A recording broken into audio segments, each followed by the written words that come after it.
Shark tank India season 3 के अंदर आदिल कादरी अपनी कंपनी के लिए 200 करोड़ की वैल्यूएशन के साथ फंड रेस करने के लिए आया था और फाइनली उसको शार्क की तरफ से 100 करोड़ की वैल्यूएशन के साथ 1 करोड़ की उसको फंडिंग भी मिल गई थी। तो आखिर में जो आदिल कादरी है उसकी अपनी कंपनी को इतनी बड़ी कैसे बना पाया, 100 करोड़ की वैल्यूएशन तक अपनी कंपनी को कैसे वो ले गए, उसके साथ में इतनी बड़ी कंपनी बनाने के लिए उन्होंने कौन सी मार्केटिंग स्ट्रेटेजी को यूज किया था, अपनी ब्रांड को किस तरफ से मार्केट के अंदर पोजीशन किया था, उन सारी चीजों के बारे में जानेंगे हम इस वीडियो के अंदर। इसीलिए आप भी एक बिजनेस ओनर हो या आपका बिजनेस के प्रति कोई भी प्रकार का इंटरेस्ट है और आप अपने बिजनेस को ब्रांड बनाना चाहते हो, आपके बिजनेस के अंदर आपको मार्केटिंग किस तरफ से करना चाहिए, ये सारी चीज आप सीखना चाहते हो तो इस वीडियो को आपको एंड तक जरूर देखना चाहिए। इसीलिए वीडियो को स्किप मत करना और एंड तक जरूर देखना। सबसे पहले मार्केट के अंदर आप अपना बिजनेस को चालू करते हो तो सबसे पहले आपको मार्केट का गैप है उसको फाइंड करना चाहिए। उसके बाद उस गैप को पूरा करने के लिए आप कोई भी प्रकार का बिजनेस चालू करते हो तो आप एक बड़ी ब्रांड बन सकते हो।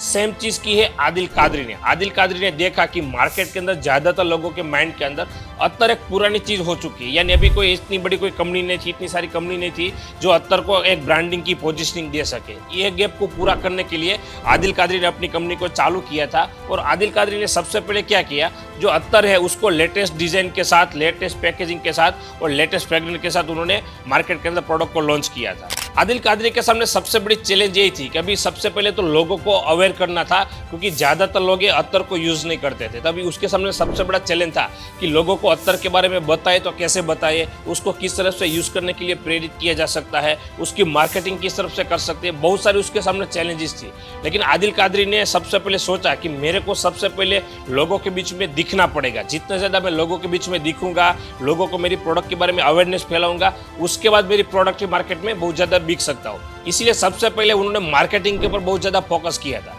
इसीलिए आप भी किसी भी प्रकार का बिजनेस करते हो तो आपकी प्रोडक्ट को डायरेक्ट सेलिंग करने से पहले आपकी प्रोडक्ट के बारे में मार्केट में अवेयरनेस फैलाना, आपके कस्टमर को अवेयरनेस फैलाना, आपकी प्रोडक्ट के बारे में इंफॉर्मेशन देना बहुत जरूरी होता है। ये सबसे बड़ा अभी करंट समय के अंदर कोई ऐसा प्लेटफॉर्म है तो वो है सोशल मीडिया। तो आदिल कादरी ने क्या किया था, खुद का अलग अलग सोशल मीडिया के ऊपर वीडियो बनाना चालू किया। और उन्होंने ऐसा नहीं किया, अभी सबसे पहले उन्होंने डिसाइड किया कि मेरी कंपनी का मार्केटिंग मैं खुद करूंगा।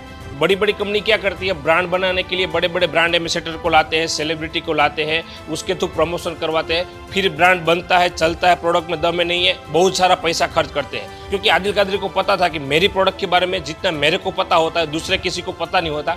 इसीलिए मैं जितना प्रोडक्ट के बारे में लोगों को बता सकता हूँ और कोई अदर व्यक्ति है इतना नहीं बता सकता। इसीलिए खुद ने अपनी प्रोडक्ट के लिए वीडियो बनाना चालू किया था, सोशल मीडिया के ऊपर लोगों के साथ बात करना चालू किया था, अत्तर के बारे में डिटेल में बताना चालू किया था। अलग प्रकार की मार्केटिंग स्ट्रेटेजी उन्होंने यूज की थी। आदिल कादरी को पता था कि मेरे को लोगों को मेरी प्रोडक्ट के बारे में अवेयरनेस फैलाना है, तो सबसे पहले उसको पता है कि मेरी प्रोडक्ट करने वाले जो लोग हैं, जो कस्टमर है, मेरा जो कंज्यूमर है, उसको मेरे को आसान भाषा में मेरी प्रोडक्ट के बारे में बताना पड़ेगा। इसीलिए सबसे पहले उन्होंने वीडियो किस तरफ से बनाना चालू किया कि उसकी प्रोडक्ट के अंदर कौन सी फ्रेग्रेंस अवेलेबल है, उसका अत्तर क्यों यूज करना चाहिए, कितने लंबे समय तक उसकी फ्रेग्रेंस है वो चलेगी, उन सभी चीज़ों के बारे में आसान भाषा में सोशल मीडिया के थ्रू लोगों के साथ बात करना चालू किया।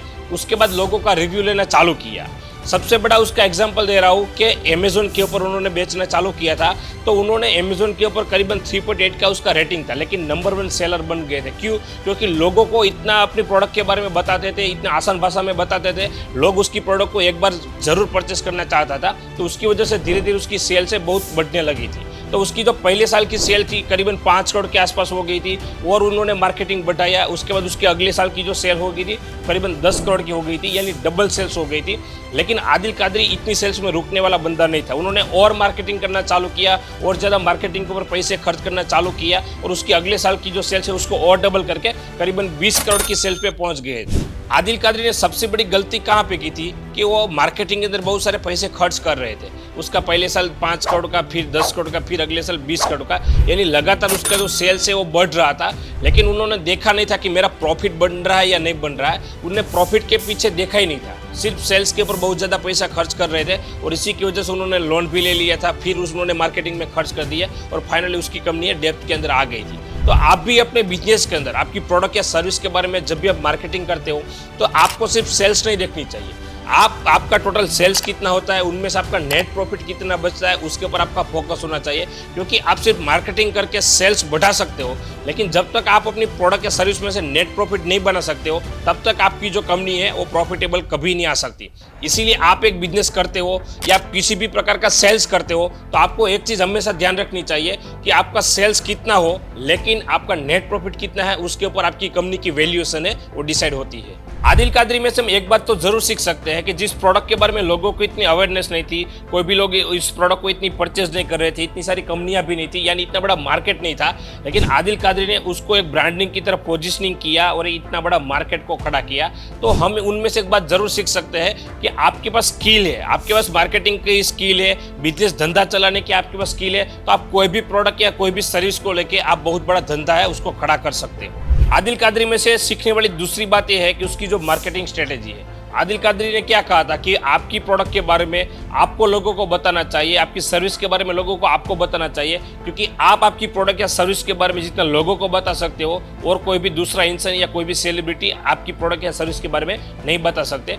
इसीलिए आप कोई भी प्रकार का बिजनेस करते हो, कोई भी प्रोडक्ट बेच रहे हो, कोई भी सर्विस बेच रहे हो, तो आपकी कंपनी का ब्रांड एम्बेसडर आपको खुद को बनना पड़ेगा। क्योंकि आप जब तक अपनी कंपनी का ब्रांड एम्बेसडर नहीं बनते हो, तो आप लोगों के साथ इतना डिटेल में कनेक्ट नहीं हो सकते। इसीलिए आपको एक चीज याद रखनी चाहिए कि आपकी प्रोडक्ट या आपकी सर्विस का मार्केटिंग आपको खुद को करनी चाहिए, क्योंकि आप जितने ज्यादा उसके अंदर इन्वॉल्व होते हो, उतना ही ज्यादा लोगों को आप पूरे दिल से कनेक्ट कर सकते हो और उतना ही आपका जो धंधा है, आपका बिजनेस है, उसको और बड़ा कर सकते हो। आदिल कादरी ने अपने मार्केटिंग के लिए क्रिएटिविटी को छोड़ के उन्होंने सिंपल भाषा में, सरल भाषा में लोगों के साथ बात करना पसंद किया था और इसकी वजह से ज्यादा लोग उसके साथ कनेक्ट हुए थे। तो आपको भी आपकी प्रोडक्ट या सर्विस का जब भी मार्केटिंग करना होता है, तो ऐसा जरूरी नहीं है कि आपको कुछ क्रिएटिव करना पड़ेगा। आप सरल भाषा में आपकी प्रोडक्ट या सर्विस के बारे में भी लोगों को बताते हो, तो भी बहुत ज्यादा लोगों को आपकी प्रोडक्ट या सर्विस के लिए कनेक्ट कर सकते हो। तो ये थी आदिल कादरी की 0 से लेकर 100 करोड़ तक की सफर की पूरी जर्नी। और ऐसे ही सभी बिजनेस के बारे में जानना चाहते हो, सभी बिजनेस की स्ट्रेटेजी के बारे में जानना चाहते हो,